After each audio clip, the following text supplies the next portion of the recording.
Welcome back to the Kauai Real Estate Podcast and part 2 of Getting Started. In the first part of Getting Started, I talked about how I got started, and it naturally transitioned into talking to new agents about getting started. I'd like to continue that here. The first thing you want to do is find the right office or brokerage. You could choose from a franchise brokerage like eXp Realty or a non-franchised local business. I'll talk more about that in another podcast episode because I feel like that's a lot of material to cover. Once you've picked your office, I recommend that you focus on working in marketing. Decide on your work hours. Are you going to be a part-time realtor, a full-time realtor?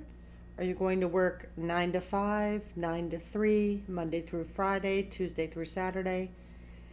Make a plan and decide how you're going to do it. Once you have your work hours, create a business plan.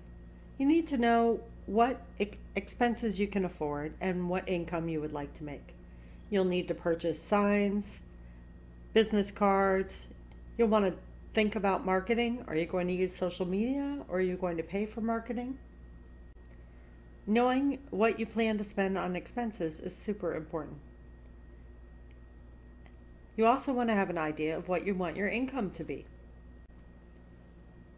Decide on, do you need to make $30,000 a year, $40,000 a year, $100,000 a year?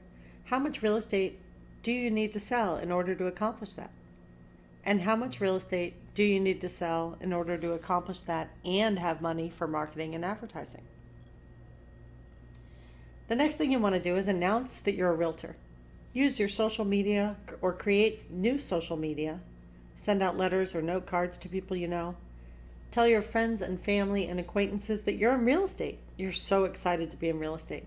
This doesn't have to be a hard sell, which some agents are able to do, but personally I'm not very good at. You don't have to go in guns blazing saying, do you know anyone buying or selling? Just tell them how excited you are and make sure everyone knows you're a realtor. There was nothing worse for me than the time that I was out to lunch with a friend and told her how excited and how much I was loving being in real estate. And she then said to me, oh my God, I didn't know you were in real estate. I just sold my house and bought another one. I had no idea she was doing that, and she had no idea I was a realtor. It was devastating. So make sure you share with your friends and family and acquaintances that you're in real estate so that they think of you when they're ready to buy or sell. You can also get involved in the community and network. Do things with the Chamber of Commerce, the Rotary Club, go to the beach, go to your children's events at school.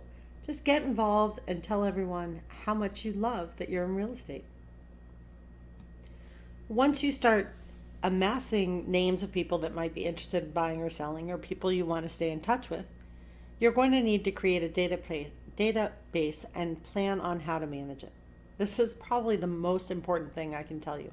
When I first started out, cell phones weren't quite as phenomenal as they are now, and so I had notes on scrap paper and post-it notes and napkins all stuffed in my pockets and no idea how to get them under control. So it could be as serious as getting a contact management program created for realtors or any other business online, or you can just use an Excel database.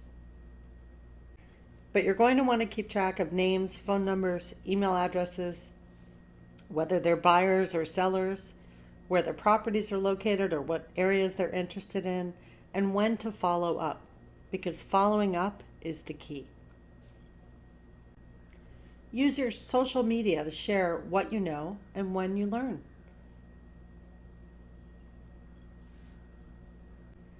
As you get started, you're going to be learning all kinds of new and exciting things.